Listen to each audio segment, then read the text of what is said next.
সুরাইয়ার মুখ ছাই বর্ণ। প্রচণ্ড ব্যথা সে নিজের মধ্যে চেপে রাখছে, তা বোঝা যাচ্ছে শুধু তার কণ্ঠার হাড়ের নামা ওঠা দেখে। ভাবি, কি হয়েছে? সুরাইয়া ফিসফিস করে বলল, বুঝতে পারছি না, বোধহয় অ্যাবর্শন হয়ে যাচ্ছে। কি সর্বনাশের কথা! ভাবি, আমি এক্ষুনি অ্যাম্বুলেন্স নিয়ে আসছি, তুমি আর কিছুক্ষণ এভাবে থাকো। সুরাইয়া জবাব দিল না, ঘোলাটে চোখে তাকালো। সেই ঘোলাটে চোখের দিকে তাকিয়ে ফিরোজের মনে হলো অ্যাম্বুলেন্স আনতে গিয়ে সময় নষ্ট করা যাবে না, এত সময় নেই হাতে। তাকে যা করতে হবে তা হচ্ছে ভাবিকে পাজাকোলা করে তুলে নিয়ে এক্ষুনি রাস্তায় চলে যেতে হবে।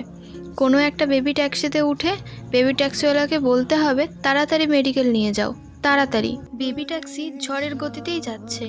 ফিরোজ সুরাইয়ার অচেতন শরীর কোলে নিয়ে বসে আছে। ফিরোজের পাশে ইমন।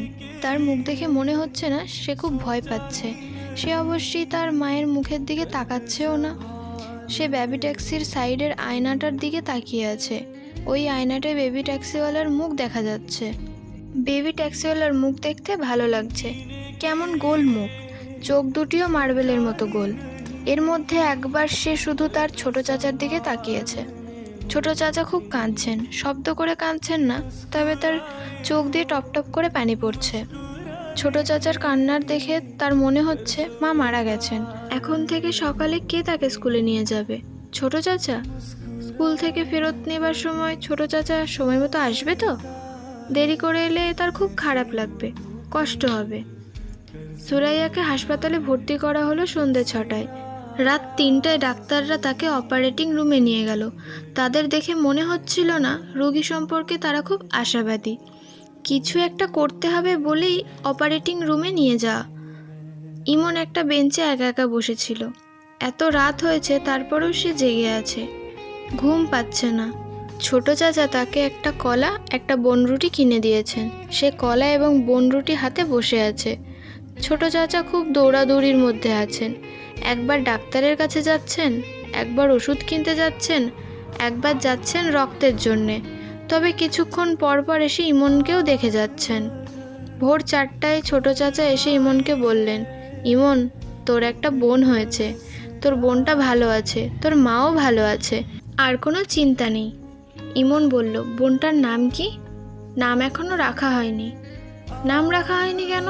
ছোট চাচা সেই প্রশ্নের জবাব না দিয়ে ক্লান্ত গলায় বললেন, আমি আর দাঁড়িয়ে থাকতে পারছি না, বেঞ্চিতে লম্বা হয়ে শুয়ে ঘুমিয়ে পড়ব। তুই কলাটা এখনো খাসনি? না। আমাকে দে, খেয়ে ফেলি, খিদেই চোখে অন্ধকার দেখছি। ফিরোজ কলা খেয়ে বেঞ্চিতে শুয়ে পড়ল এবং সঙ্গে সঙ্গে ঘুমিয়েও পড়ল। ইমন ছোট চাচার মাথার কাছে জেগে বসে রইল। তার মনে হচ্ছে জেগে থাকাটা খুব দরকার। বেঞ্চটার পাশে চওড়া কম, ছোট চাচা যে কোনো সময় গড়িয়ে পড়ে যেতে পারেন। পাহারা দেওয়ার জন্য তাকে জেগে থাকতে হবে।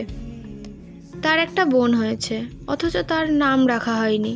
এই চিন্তাটাও তাকে অভিভূত করছে। সবারই নাম আছে, শুধু তার বোনটার কোনো নাম নেই। যদি নাম রাখতে ভুলে যায়, যদি কোনোদিন তার নাম না রাখা হয়, তাহলে কি হবে?